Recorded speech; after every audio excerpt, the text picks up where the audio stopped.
If you stick to the end of this video, I'm going to teach you how to fix 90% of the issues inside of your mix. Specifically, we're going to be focusing on volume balance because 90% of the issues that come out of mixes that I hear come directly from the volume balance. Of all the hundreds of tracks that I've mastered, they've all been volume balance issues, or at least 90% of the issues have been volume balance issues. Hi, welcome to Dinosaur Dog Studio, where I am helping producers mix and master their music to sound professional. If you don't know me, my name is Tyson. I'm a mixing and mastering engineer at Night Owl Music Group, and today we're gonna be diving into volume balance, how to fix 90% of the issues in your mix by using this simple 5-step process to volume balance your song. Let's dive in without any further ado. Volume balancing, the first question that we need to ask ourselves when we are diving into the volume balance is, first of all, what creates a good volume balance? Because it seems like it could be subjective, but my argument is that it's likely not subjective. There's just a few questions we need to ask ourselves to get an objectively good volume balance.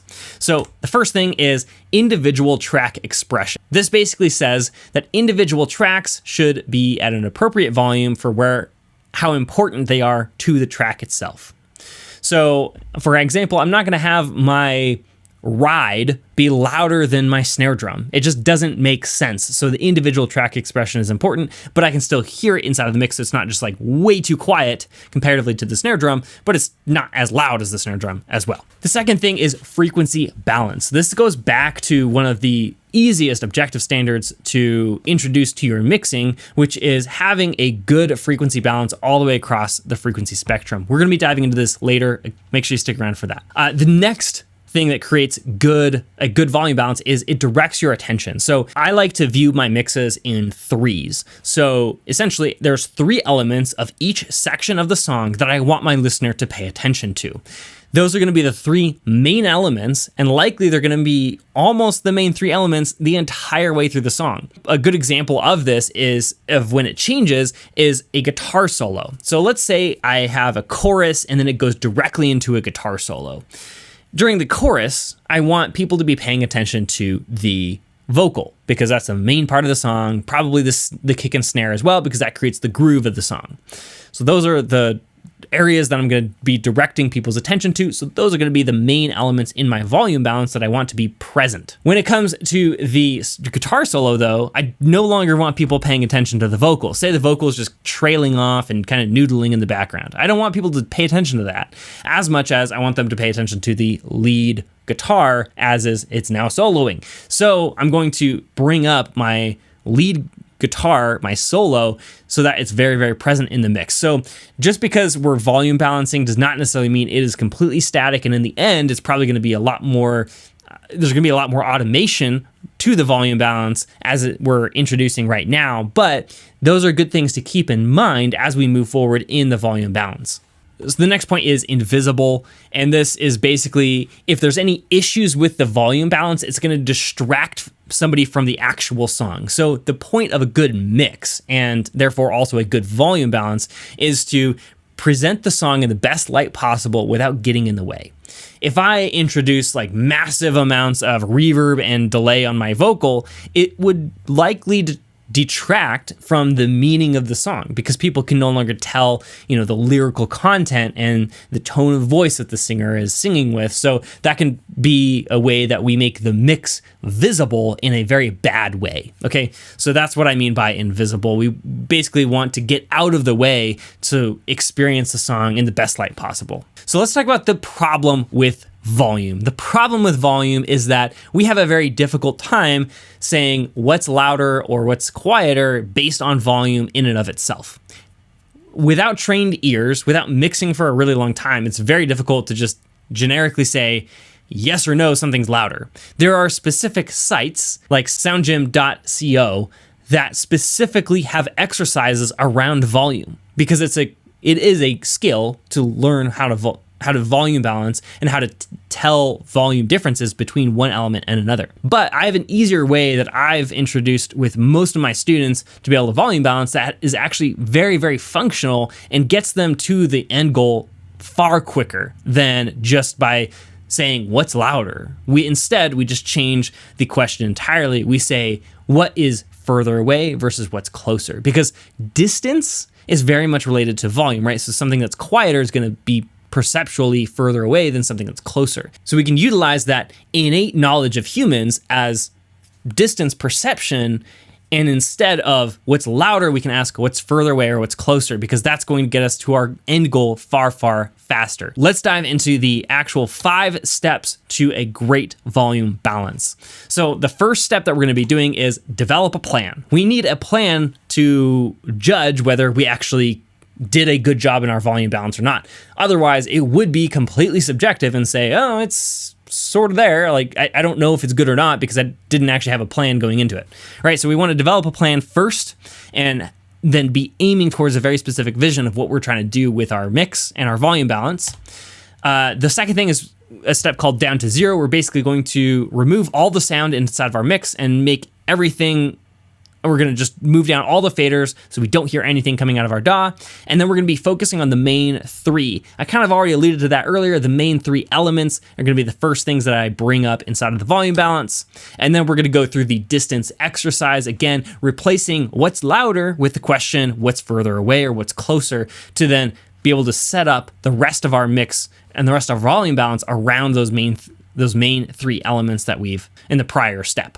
And then the very last step is going to be referencing. So we're going to be referencing both objective standards to make sure that we have a good volume frequency balance overall. And then also we're going to be referencing other songs to ensure that we're not too far out of line with what other popular songs in our genre are doing as well. So those are the 5 steps left. Let's dive in to developing our plan, the baseball field strategy. So this was one of the most powerful things that I have ever come up with to nailing the volume balance. Every single time one of my students has actually done this strategy, they've come back with a world's better volume balance in their mixes. How do we do this? The first thing we do is set up a baseball field inside of our piece of paper. I generally just draw this on a piece of paper, but we basically have a baseball field diamond. The idea of this is that we, as the listener, are the umpire to this game. And so we want to decide, okay, where do our elements belong on this baseball field as we're setting up our mix? This also is applicable for panning, and so it helps develop both our volume balance, but also our plan for the panning in our mix as well. We have these elements inside our mix. It's a relatively simple mix, but let's start setting up our elements. So the first couple things we want to set up is our kick and our snare. Those are going to be the main elements inside of our mix. So we want those to be right up in our face, providing that awesome groove for us. The next thing we want is our vocal, because let's say this is a pop rock song, so we want that vocal to be also very, very present inside of the mix. And so we want that to be perceptually closer to us or perceptually louder than the other elements. Now let's add in the rest of our elements to what we've already established here as the main 3. So we're gonna move in our bass, our guitars gonna be left and right. We're gonna move those off to the sides, but relatively equal to the bass, just barely quieter than the vocal. And then we're gonna have our piano. That's gonna be kind of a main element, or that's gonna be kind of a background element. We're gonna have our hi-hat that's relatively present, but definitely not as loud as our kick and snare. And then we're gonna move our overheads and harmonies, and we have a completed plan for our volume balance. So essentially we can look at this plan, and then as I am moving faders inside of my mix, I can say, okay, my vocal is in the center of the mix. Does my bass feel like it's closer than the vocal? If the answer is yes, that means my bass is too loud, I need to move it back. Okay, so that is essentially what we're aiming for with this plan. The one note that I want to make is that this does assume that we already have decently well-recorded tracks inside of our mix, or we've taken the time to do some tonal EQ adjustment to make sure each of our elements, there's no massive issues like our vocals just way too muddy, right? We just assume that there's a good sonic baseline with every single element inside of the mix before we actually develop this plan, and therefore can accomplish it well with this idea of distance. Okay, so I do want to mention that is an assumption that I'm making moving into this volume balance. The last thing I want to mention is that, again, these 3 main elements are going to be the main elements, and those are going to be the ones that we're going to be focusing on step 3. So we've completed develop our plan. This is our plan for our mix. Next step is down to 0. So let's go into the DAW. Okay, so in our DAW, we want to just take all of the elements inside of our mix, minus the stereo out, and we're just gonna dump those all the way down to 0. So there is no sound coming out of our DAW when I hit play. we should hear nothing. So that's perfect. And now we're ready for the next step. So that step was super easy. Let's go on. Okay, so we just completed down to 0. Next step is the main 3. We want to bring up the main 3 elements of our mix. And again, we've developed that in our plan way back here, the vocal, kick, and snare. So those are the 3 things that we're gonna be moving up. So let's dive into the DAW. Okay, so now we're diving into the main 3. The first one I'm gonna bring up is the snare because that was the main of the mains, right, that I wanted to bring up. So let's move that up to 0, make sure we're not clipping. Yeah, it looks like it's gain stage well. It's around 10 or so decibels at its peak. Okay, so now I'm gonna set up my kick, and then again, I'm gonna be using this distance thought. So the snare is gonna be the main element, and then I want the kick to basically be tucked just barely behind that snare. So let's bring that up.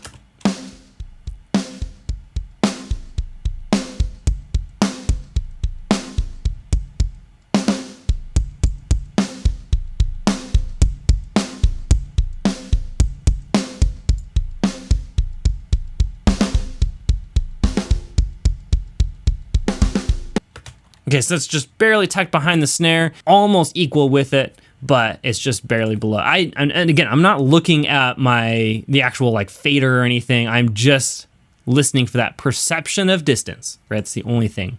Okay, the last one is the vocal. We're gonna bring up the lead vocal here until it is relatively equal with those 2 elements. Again, just barely tucked behind that kick though in this case.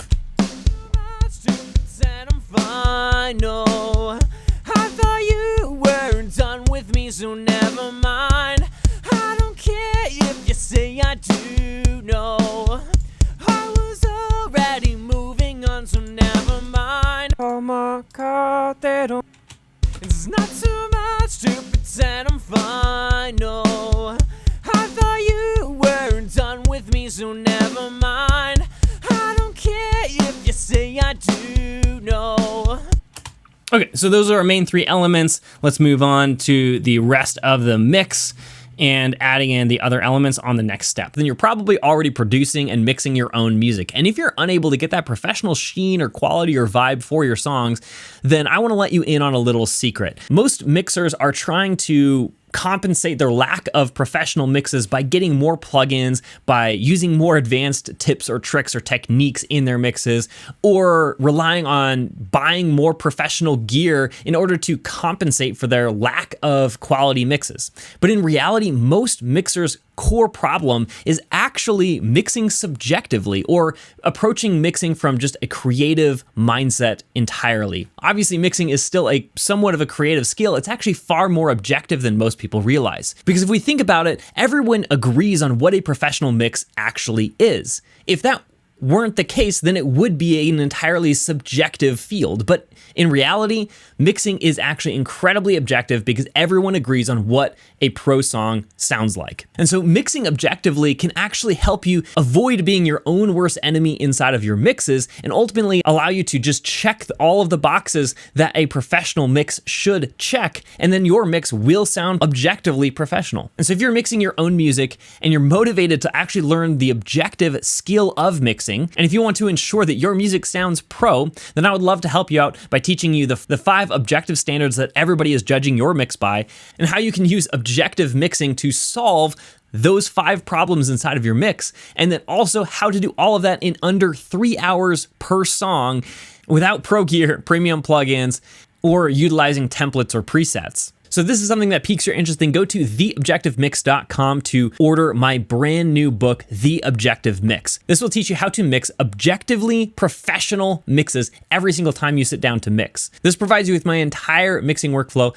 along with all of the breakthrough lessons that I've learned in the last 16 years of mixing music. So if that is interesting to you at all, then again, go to theobjectivemix.com or click the link right below this video. Can't wait to see you on the inside. With that, let's get back to the video. Was the main 3. Now we're on to the distance exercise. Again, this is kind of what we just did, but we're gonna be focusing on the other elements. And so before we dive into the DAW, I want to basically dispel a common myth that is present with volume balances and what not to do with your balance. So in this example, we're gonna be using myself as a picture, my ugly mug as the example of each element inside of the mix. So this is what most people do, is this, right? They want to hear everything in the mix. And so when they're bringing up their snare, they bring it up until they can hear the snare. And then they bring up their guitar until they can hear the guitar. And then they bring up their other guitar until they can hear it, etc. So they basically create a picture like this that looks really stupid, that has every single element equally powerful inside of the mix, right? So this is what we do not want to do. This is wrong. What we do want to do is have a picture like this, where we have an obvious main element, the kick, the snare, the vocal, and then our guitars are kind of just tucked back there, right? And then we have our other elements as well. I just didn't want to copy my face that many times. And so one note that I want to make is that this is the beginning of depth inside of our mix. If we nail the volume balance, we should have a sense of depth inside of our mix. The next layer that I teach in other videos that you can look up on using reverb and other techniques to be able to create depth in our mix, essentially is that last section like this, where it's, you know, blurring those other elements. And so it's creating an additional depth between this versus this. But the volume balance, right, is that first step of creating this depth inside of the mix. So I do want to point that out. But again, we're creating this depth by thinking about distance. And so we're intuitively already creating this sense of depth inside of our mix by the volume balance. So let's dive into the DAW and show you exactly how the rest of this should play out in your mixes. So we're back over here and let's dive into adding all of these other elements. I'm in no particular order. I'm just gonna start adding these elements in here. I'm just gonna go from the top to bottom just because it'll be a little easier for me to keep track of. So never mind, I don't care, so never mind, never mind. So never mind, I don't care, so never mind, never mind. Hats aren't even in there. So never mind, I don't care, so never mind, never. And when I'm working on, say, like this overhead stereo, I'm actually focused on the main three elements: the vocal, the kick drum, and the snare. Because if my overhead is overpowering any of those three items, it is far too loud and I need to back it off in my mix. And I'm remembering my mix plan, right? It was to tuck it back even behind the guitars for the overheads. So I want to make sure that I'm honoring that plan that I had set up earlier as well. So never mind, I don't care, so never mind, never mind. So never mind, I don't care, so never mind, never mind. So never mind, I don't care, so never mind, never mind. All right, and next we have our bass in here. Let's get the whole chorus again. Not too much, it's not too much to present a final. I thought you were done with me, so never mind. I don't care if you say I do, no. I was already moving on, so never mind.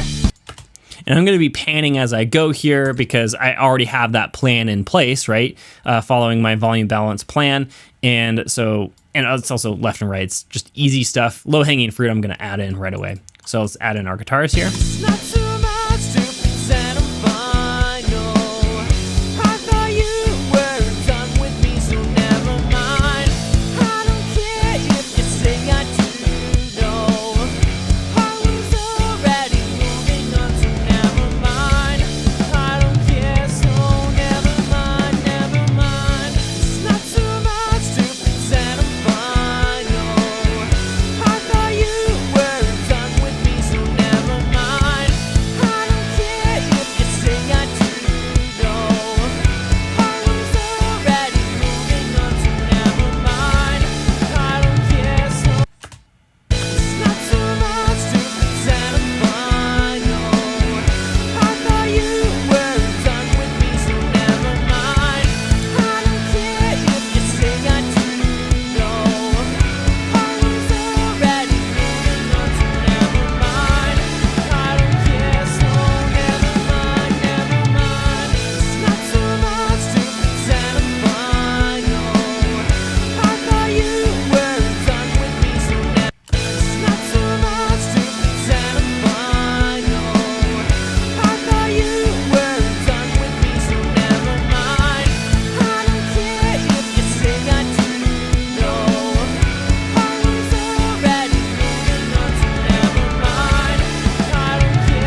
Okay, so before I move on, I want to make sure that I accomplished my goal that I set out to do. So are my kick and snare actually louder than everything else? And is my vocal present enough? Does it feel like it's, just barely slightly forward comparatively to the majority of the mix in that bass and guitars? So let's just listen to those three things here really quick.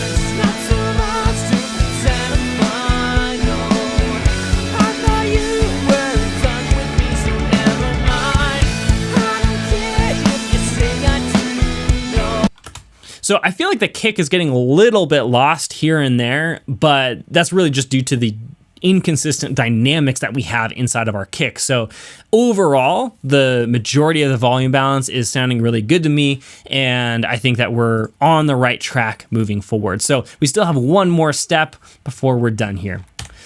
So we just completed the distance exercise. The next step is referencing to make sure that our volume balance is actually done before we continue with our mix. So let's dive into the DAW to show you that. Our very first step is to actually bring in a reference, and since we don't have one, let's add a new audio track and bring in a reference. All right, so I've found a reference for us to use, and that's this song here.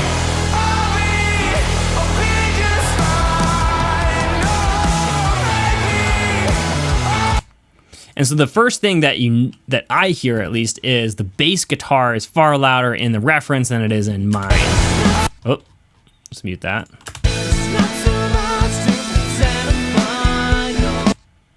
So let's just bring that up just a slight hair.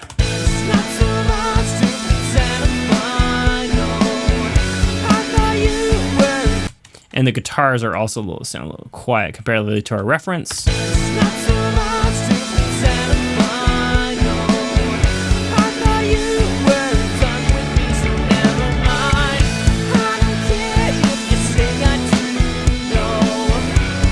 And so obviously there's a lot more processing on the reference, and so there's a lot more dynamic interplay to come in that's really, really saturated as well. So there's definitely additional things that we're going to be doing to the mix that's going to get it closer to that reference, but from a volume balance perspective, purely, we're actually relatively close to it. I feel good about our volume balance the way it is. There's one last test though that I want to do before we call it quits. So let's go ahead and add another track here. We're going to just be adding into here a test oscillator.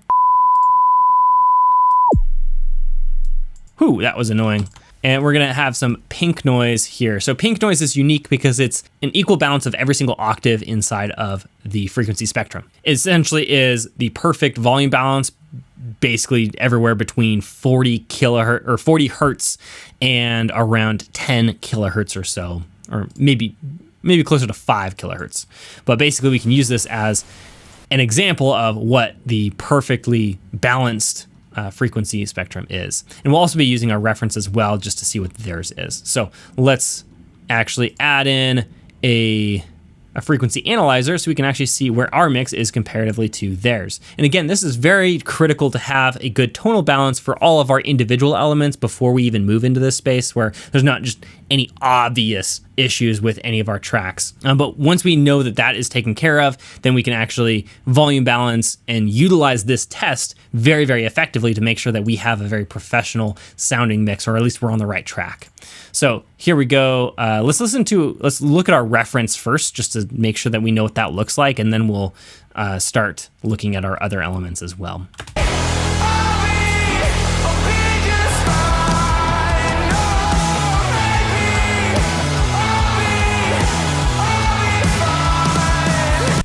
So you'll notice it's pretty flat all the way from 8K all the way down to about 40 hertz or so, similar to this pink noise that we already talked about. So here's the pink noise. So obviously this is very, very flat all the way across that. And that is essentially what's expected from most mixes. Again, this one relatively follows that. There's some build up in certain frequency ranges where there's very, very loud elements. That's a normal occurrence inside of a mix. But again, generically it follows that same pattern.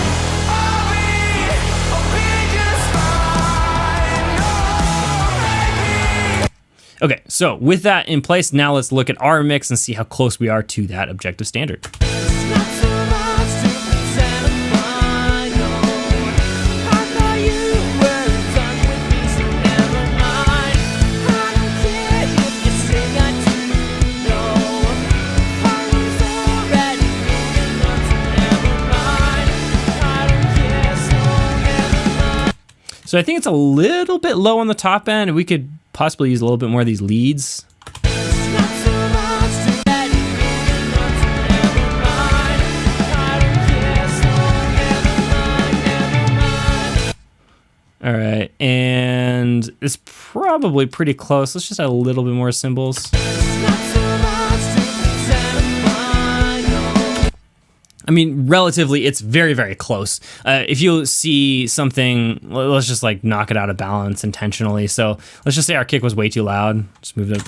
Not so much to pretend. Obviously, you can tell there's a real issue there by that being out of balance. So that's the type of stuff that this is protecting us from doing, just really dumb stuff in our mix, and specifically in our volume balance, so that we have ultimately a far more professional sounding volume balance, and therefore the rest of the mix is going to be far easier if we get our volume balance correct first. Remember the 5 steps to a perfect volume balance: develop a plan down to 0, bring up the main 3 elements, use distance to set up everything else, and then use your references, Pink Noise, and also other reference songs to make sure that we have a really, really good solid volume balance before continuing in the rest of the mix. If you found this helpful, I have an entire framework that I use every single time I mix songs, and you can find that in theobjectivemix.com. If you're a producer that's struggling to have consistent mixes, you struggle to finish mixes within 3 to 4 hours of starting, or you're just not satisfied with the quality of mixes that you're getting and you know it's not meeting that professional standard, then make sure you're picking up the Objective Mix. It's only $5, less than a Starbucks cup of coffee, to make sure that you have the tools in your toolbox that you need to have an objectively professional mix. This is the same thing that I use every single time I sit down to mix a song, to get professional sounding mixes. So make sure you're getting theobjectivemix.com. Thanks for sticking around through this video, and I will see you in the next one.